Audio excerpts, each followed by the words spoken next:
Estamos de volta com Fala Bahia aqui pela TV Salvador e olha, entre 2006 e 2011, 15% da população brasileira sofria de obesidade e 45% estava acima do peso. Foi o que apontou uma pesquisa do IBGE. O estudo também mostrou que o consumo de bebida alcoólica é mais alto aqui em Salvador e a bebida tem relação direta com o sobrepeso. Isso reforça o alerta para as mudanças nos hábitos alimentares. Quem fala sobre o assunto é a endocrinologista Cristiane Ferrari. Veja só.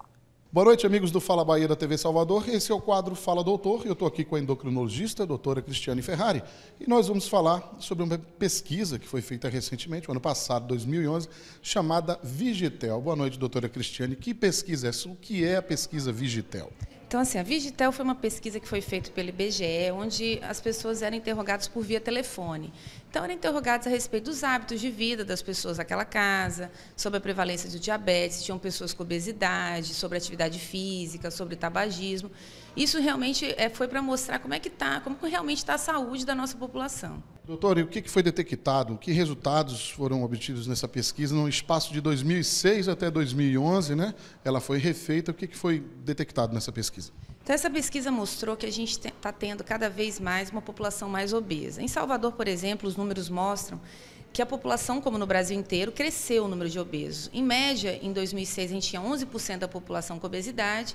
Agora, em 2011, foi visto que mais ou menos 15% da população tem obesidade, que seria o índice de massa corpórea maior que 30. Agora, com excesso de peso, onde você tem uma gama muito maior de pessoas com só um sobrepesozinho, esses números são muito maiores. Então, na média nacional, 45% das pessoas estão com excesso de peso. Então, se a gente juntar o excesso de peso com a obesidade, a gente vê que a gente tem uma população com um grande número de obesos e com pessoas acima do peso.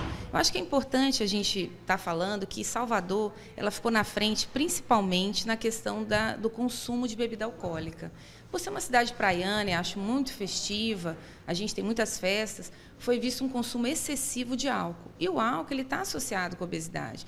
Normalmente, quando você vai num barzinho, beber uma cerveja, consumir uma caipirinha, você não toma só isso. Geralmente se associa com salgadinho, com petisco. Então, isso tudo juntando vai levando esses números que a gente está vendo nessa pesquisa. A senhora pode citar outros fatores que contribuem, além do consumo de álcool, contribuem para a obesidade. Hoje, cada dia é mais comum, os números sobem, como dizem essa pesquisa Vigitel, principalmente em Salvador. O que a pessoa tem que fazer hoje para tentar segurar o peso e a alimentação?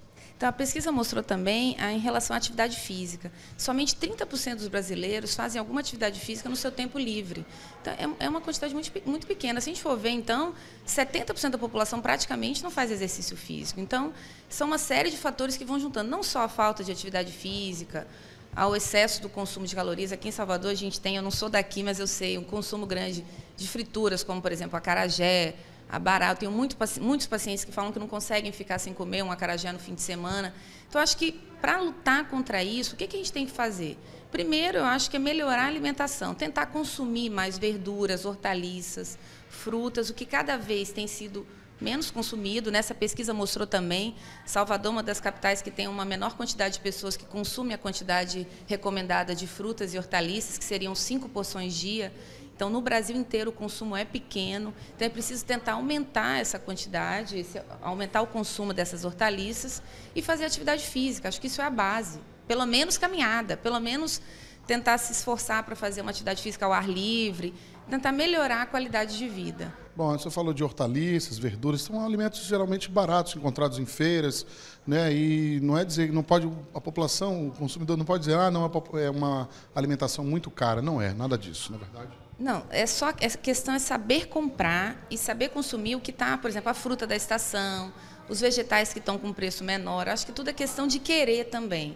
É lógico que a gente tem na mídia mesmo, a gente tem uma sociedade que estimula o consumo de fast foods, que são alimentações com altos níveis de gordura saturada e que realmente são prazerosos. Então, a gente tem que lutar contra isso, tentar estimular cada vez mais a nossa população a estar consumindo essas verduras, hortaliças e diminuir o consumo dessas alimentações rápidas. E até mesmo as crianças, hoje a gente sabe, por exemplo, no McDonald's, nos girafas, a criança compra um sanduíche e ganha o quê? Um brinquedinho. Isso vai estimulando cada vez ela ficar naquela sociedade de consumo, de estar consumindo essas coisas, principalmente em shoppings, praças de alimentação. Pois é, então é bom ficar ligado no equilíbrio, na alimentação, dicas aqui de uma profissional especialista, a endocrinologista, doutora Cristiane Ferrari. Muito obrigado, doutora. Até uma próxima oportunidade. De volta para os estúdios da TV Salvador. Esse é o Fala Bahia. E a greve dos professores da rede estadual completou hoje 44 dias. Os professores se reúnem amanhã em Salvador para fazer um ato público no Dique do Tororó a partir das 8 da manhã.